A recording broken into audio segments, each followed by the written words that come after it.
slipped off the red top and panties. She lay on her back in the bed. I saw her flaw. Was this her enthesis? I saw no crotch hair. She looked completely bald downstairs.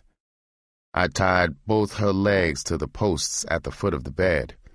I tied her left arm to a post at the head. The phone jangled on a nightstand at her side.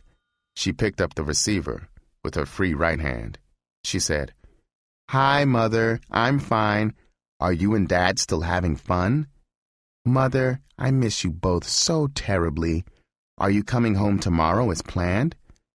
Oh, good. I'll be at the airport on time. I've gone to bed. I've gotten out that anthology of Africa. I'm going to have a wild time researching the Watusi warrior. Good night, Mother. Oh, tell Dad to bring me some of that heavenly Miami beachwear. I'll be a sensation here on the beach this summer." I had taken my clothes off when she hung up. I lashed her free arm to the fourth bedpost. I looked down at her. Her eyes were pleading. She said, "Remember, Blood, darling, you are not an unsophisticated bumpkin. You are not prone to shock states. I know you are going to find my enthesis as sweet and desirable as the rest of me." I wondered why she still worried about her enthesis. She knew I saw she was hairless downstairs. I put my knee on the bed. I stroked her belly. I felt cloth. I took a close look. A custom flesh-colored jock belt bandied her crotch. I ripped the elastic top down over her round hips. I jumped back. My rear end bounced on the floor. I struggled to my feet. I shouted, "You stinking sissy son of a bitch!" His real enthesis had popped up pink and stiff. It was a foot long and as thick as the head of a cobra. He was crying like I had put a lighted match to his enthesis. He sobbed, "You promised to understand. Please, Blood, keep your promise. You don't know what you're missing. It's delicious, you fool." I said, "Look, man, I made my promises to a broad, not a stud. I'm a pimp, not a faggot. I'm getting the hell out of here. I'm charging you the porker for my time and your bullshit."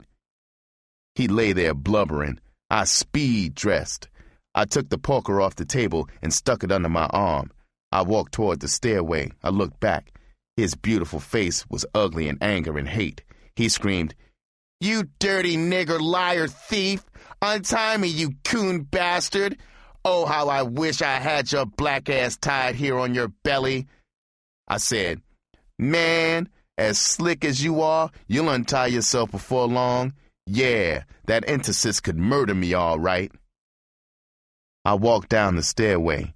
I went through the house to the back door. I walked down the driveway to the street.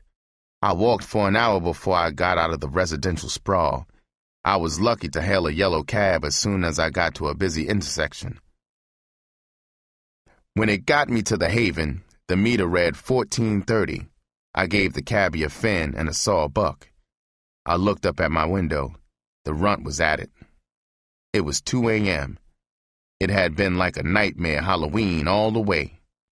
All trick and no treat. I was icy sober. Then it struck me riding up on the elevator. That white faggot could cross me. What if he couldn't free himself by the time his folks got home? He was a cinch to cover himself. He'd say a nigger burglar or a hold-up man had robbed him and trussed him up. I was a 2-time loser. 5 to 10 would stick to me like fly paper. Even if he untied himself right away, he might be mad enough to frame me. I remembered the Delansky pepper cross. I was sweating salt balls when I retrieved my stash in the broom closet. I went to my watch pocket with the cocaine. I knocked on 420. The runt opened the door. She was grinning. She said, "Hello, Daddy Angel. Your dog bitch bumped her black ass off tonight. Got a piggy bank, huh?" I said, "So what do you want, bitch? A medal for doing your whore duty?" I didn't answer the question.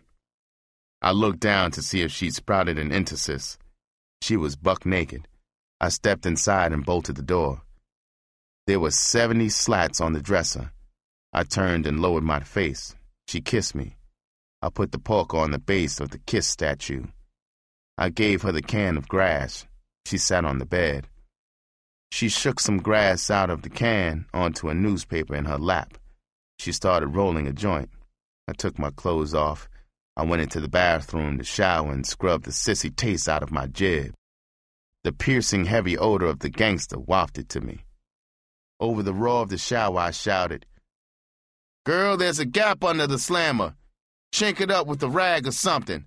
Torch a couple of sticks of incense." I came out of the bathroom and got into the bed beside her. She handed me a joint. I lit it and sucked it into a roach. I squeezed tobacco from the tip of a cigarette. I stuck the butt of gangster into the empty tip. I twisted the end and lit it. It was good reefer. I could feel my skull going to a dreamy float. I got one brilliant thought after another. The trouble was, each one I tried to hold on long enough so I can put a saddle on it stampeded. It was maybe like the painful irritation a drunk wrangler suffers trying to corral a herd of greased mustangs. Gangster was sure horse high. That reefer confusion was no good for a pimp skull. That beautiful sissy had buried a hot seed in my guts. The wild flower blossomed. I dreamily drifted into the runt. I rolled sleepily out of the warm, churning tunnel. I wouldn't need a yellow tonight.